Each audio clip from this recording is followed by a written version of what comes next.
100 টাকা অথবা gift box. Gift box. আরে শিওর, গিফট বক্স কিন্তু খালি থাকার সম্ভাবনা আছে।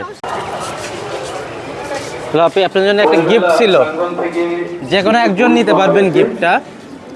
নেবেন না? যিনি হারিয়েছেন উপযুক্ত প্রমাণ দিয়ে। আমরা তো ছেলে কিন্তু আসতেছি। হ্যালো ভাইয়া, আপনি, আপনার জন্য একটা গিফট ছিল, যে কোনো একজন নিতে পারেন, মানে একটাই গিফট আমার কাছে। তবে একটা লিটল কন্ডিশন আছে, একটা কন্ডিশন আছে, ছোট্ট কন্ডিশন। সেটা হচ্ছে গিফট হিসেবে আপনি কোনটা নেবেন, 100 টাকা অথবা গিফট বক্স। Gift box. আরে শিওর, গিফট বক্স কিন্তু খালি থাকার সম্ভাবনা আছে। সমস্যা নেই।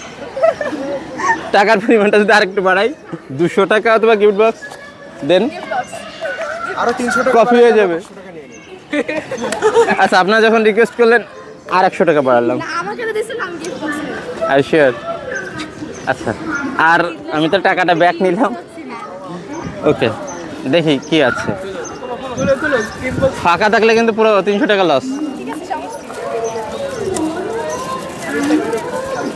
ও, বই মেলায় আসছেন, বইটাই কিনছেন? ওই যে কিনে দেয়, সিজাজি কিনে দেয়। ও, মাত্র ঢুকছেন।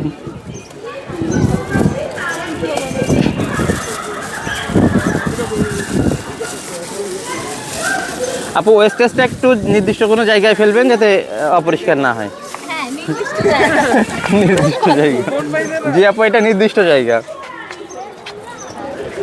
কি আছে আপু? ও, এ বুক। বই বই। ওকে, কি বই আমাদের একটু দেখেন। শেষের কবিতা রবীন্দ্রনাথ ঠাকুরের। ওকে, ধন্যবাদ, ভালো থাকবেন। ওকে। ও, টাকাটা নেওয়াই মনে হয় শ্রেয় ছিল। তবে আমার কথা যদি আমাকে জিজ্ঞাসা করেন, আমি অবশ্যই টাকা নিতাম। মানে নিশ্চিত উপহার একটা আলাদা ব্যাপার থাকে। যার যার পছন্দ তার তার কাছে।